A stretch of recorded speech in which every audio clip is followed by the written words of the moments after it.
Hello and welcome back to my channel. I am Mercedes and this is the Frugal Life with Mercedes. So, we did very limited grocery shopping in the month of March and we did no couponing in the month of March. Now, as for April, we are going to be starting to coupon next week. We will coupon probably every Sunday in April except for Easter Sunday. The day before Easter is actually my bridal shower. And my aunt is coming in from out of town. So then Easter Sunday, of course, we will be at my parents' house and my aunt will be in town and we probably are not going to have time to coupon. And I also really don't like to coupon on holidays. That's just a personal preference, like Black Friday or Thanksgiving or Christmas Eve or Easter, things like that. The reason why is because I don't necessarily believe that those stores should be open on a holiday. I believe that the cashiers and the managers should have the opportunity to be at home with their families as I do. So I try to steer clear of shopping on holidays. Have I shopped on holidays before? Absolutely. But it's something that I kind of just try to stray away from. So besides the fact that I'm going to have some family in from out of town, and Easter's always been a pretty big deal with my family, so we're looking forward to that. But every other Sunday, I'm pretty sure in the month of April, we are going to be going couponing, and I know that we're looking forward to it. And going forward, we're going to keep doing what we've been trying to do and sticking to our budget. And so far for the year, I've been able to stick to my budget. And I changed my budget to $200 flat. And the reason being is because if you guys see my coupon hauls, you'll see that I do get food and different things couponing. So instead of trying to separate, this is household or personal care and this was food, and then as far as budget goes, it was easier just to say $200 flat. Now, of course, ideally I would spend less than that, but I'm pretty comfortable with that. And since I do give things away and I do sell, what's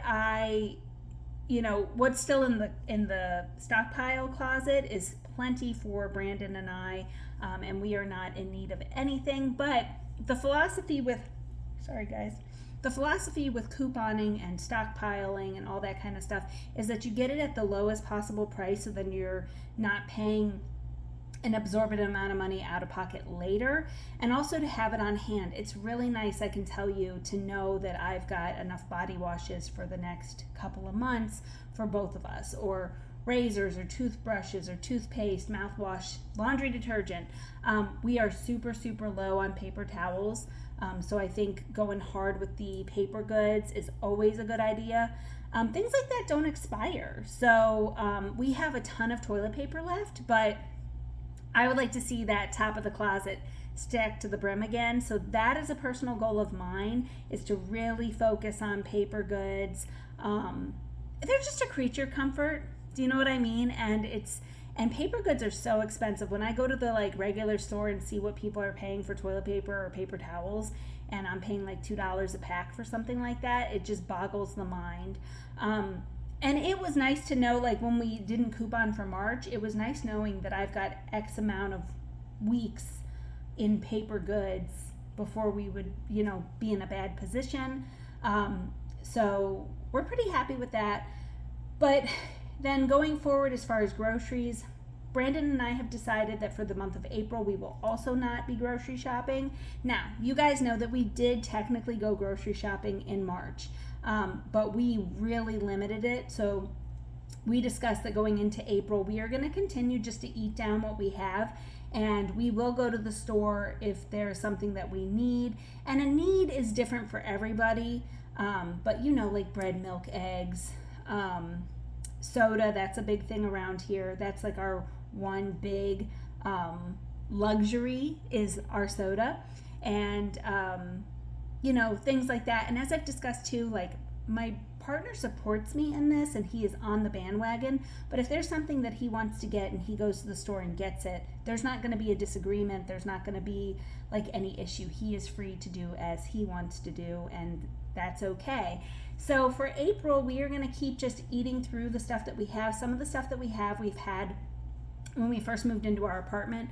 We moved into our apartment last April 15th. So we've lived here almost a year.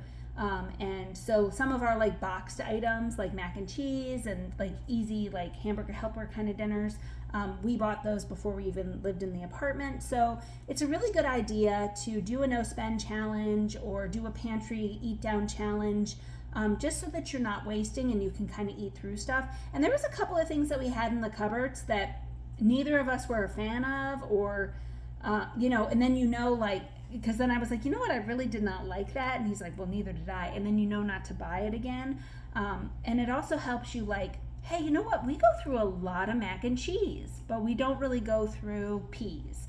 And so then when you're out clearance shopping or grocery shopping or whatever you're doing, that you want to buy more of those items that you guys would eat more on a regular basis than the other ones.